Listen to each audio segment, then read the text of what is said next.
What's up, everybody? I'm Ryan Thomas. Welcome to this special edition of the Thomas Take Sports Podcast, as I am joined by David Poole once again.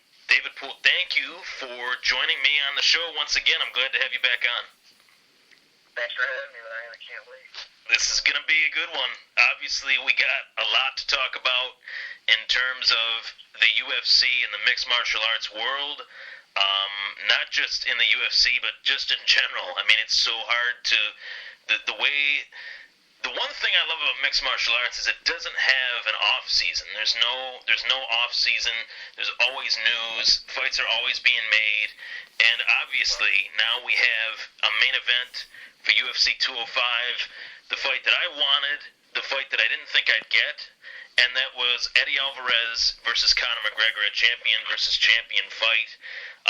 David, what was your take initially when you heard the news that Eddie Alvarez would be taking on Conor McGregor? Christmas came early. Christmas came early. That's well said. I didn't expect it. I had Khabib and Eddie, because that made sense. Yeah. And they're making the fights we want to see, and I'm not going to complain. Yeah. The one aspect of it, and as a fan, I'm excited to watch the fight. Obviously, anytime Conor steps into the octagon, it's a spectacle. It's entertaining. It's attention-grabbing for obvious reasons. The persona that he carries, the story arc of his career. But one dynamic of his career that kind of bugs me is you could say that he has kind of been given opportunities that he didn't necessarily earn, and we talked about that a little bit earlier today. You thought Khabib Nurmagomedov deserved the shot at Eddie Alvarez due to the rankings and things like that. What's your take on Conor McGregor kind of getting shots at fights that he didn't necessarily earn? Straightforward, and everyone knows it because he's the draw, like the draw. Mm-hmm. That's as simple as that, and that's why. They know, and he makes the money, and he talks the shit. You know what I mean? He's the guy that I don't want to fight. Yeah. That's why. Yeah, and as far as, it's tough for me because I am excited for this fight. I am excited that it is a champion versus champion fight, but the facts are the facts, and the last championship fight, where it was champion versus champion, was between George St. Pierre and BJ Penn. I believe it was UFC 92, which was a long time ago. That was in 2009. And at that time, I mean, that was a huge fight because those two guys were two of the top 3 pound for pound in the world, opposite of Anderson Silva. These two, while this is an entertaining fight and it's an exciting fight, neither one of these guys has defended their belts. So the saying does go, well, you're not a champion until you defend it.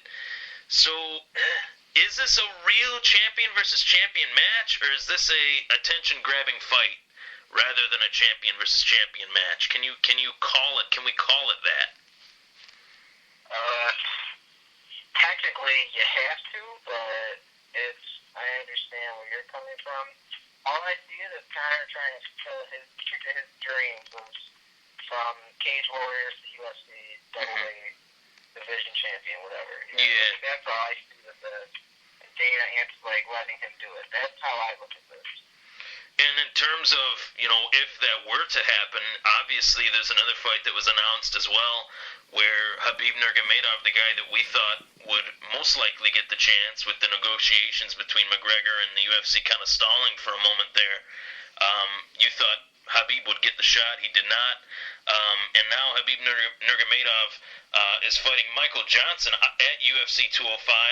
From what I've read, from the sources and things that I've read and heard, I'm hearing that fight is a number 1 contender fight for the lightweight title, and whoever wins that fight will face the winner of Alvarez versus McGregor.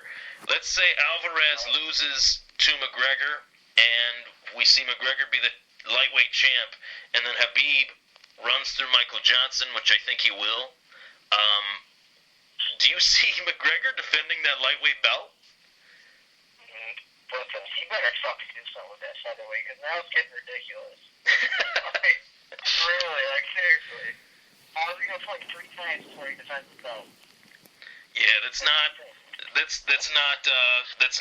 the ideal, scenario. And obviously, that's my thing. If we know he's not going to defend his belt at featherweight, just give the belt up. I honestly think as soon as what was that? Yeah, seriously, because he's just stalling the weight class up just for his personal dreams. And that is why, another story broke out today that Jose Aldo, just within this last hour, Jose Aldo said he wants to be cut. He's done with the fact that, he's kind of been put on the back seat. In Conor's defense, not really necessarily in Conor's defense, but you know as well as I do that the Jose Aldo-Conor McGregor fight took way too long to make, and that was in large part due to Jose Aldo. And the fight finally happened, and then it ended in 13 seconds. So it is kind of tough to make that as a rematch fight. What's your take on that? Here's my problem with Jose Aldo. This is the main thing you hear. He was champion for 10 years, okay? He had 6 fights in those 10 years and pulled out of 3 or 4 of them. Yeah. Who's been fighting? Sage has had 3 fights in a year and a half, Sage Northcutt. And then there's plenty of other people who fight way more than him. Yeah, you're right. But you know what I mean? That's my problem with him. Mm-hmm. That's it. And another thing too, it's not he was beating the best at that time, but you saw what he had to do to beat Chad Mendes the second time. That fight kind of went right down to the wire. And Conor iced him in 2 rounds. That he knocked him down. He didn't knock him out, but he knocked him down in 2 rounds. Granted, Mendes was on a short camp, but I was going to say, I would still like to see that fight with 2 full camps. I'm not kidding you. Yeah, that's something that I've talked about. A good friend of mine, shout out to Eric Ellis. He's a big Conor McGregor fan, and we've talked about the fact that the facts are facts. He did win that fight against Mendes, but that was not Chad Mendes at 100%. And they probably will never fight again, being that Mendes is on that suspension and everything like that. But that's a whole. Yeah, that's a whole nother story. And besides McGregor versus Alvarez, or Alvarez versus McGregor, however you want to look at it, there's a lot of other fights on this card that make this one of the best cards in UFC history, if not the best. Tyron Woodley versus Stephen Thompson. We've talked about Tyron Woodley a little bit on previous episodes of the podcast. I'm not really sold on Tyron Woodley, even though he did knock out Robbie Lawler. As a champion, what is your take on Tyron Woodley? I hope he has his fun in the 5 minutes of fame, because there's no way in hell he's walking out of that octagon with the win over Stephen Thompson. It's not happening. It's not happening. Yeah. No way. I almost was just about to say I hope so, and I mean, I shouldn't say that, but at the same time, it's just how can you knock out Robbie Lawler, who, was one of the most ferocious, tenacious fighters in UFC championship history in the title fights that he fought? He ices him in 1 round, and then he calls out 2 guys that haven't fought in not 1, not 2, but 3 years. Well, it's the money fight, because he's all twisted over Conor making millions and shit, so he's like, fuck this, I'm fighting for millions. Yeah. Those are the good people to call. They haven't fucking fought. They're like, fuck. Yeah. It's one of those things where it doesn't really, it made sense, but it just came off bad, especially when Stephen Thompson had ran through Johnny Hendricks, and he sent Rory McDonald to Bellator, which I fully called. I literally, in an article on myfantasysportstalk.com that I wrote about the event, I said Stephen Wonder Boy Thompson will win this fight and send Rory McDonald to Bellator, and he did. He destroyed him. Just picked him apart piece by piece, round by round. What's that? But that was a good call, then, because I would not have guessed that in a million years. Yeah, I really. The thing is, Rory is so flat-footed. He's not elusive. And if you watch Stephen Wonderboy Thompson, he's everywhere. And I feel like that poses a threat to anybody that he goes up against. But besides the title fight, obviously there's another title fight. There's 3 title fights on this card. Joanna Jędrzejczyk, Joanna Champion, because I always pronounce her name wrong, versus Carolina Kowalkiewicz, 2 of the best strawweights in the world, in the UFC, obviously. That's going to be a war.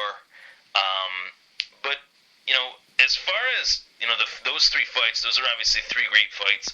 Besides those 3 fights, what is the fight that you're most looking forward to besides those 3?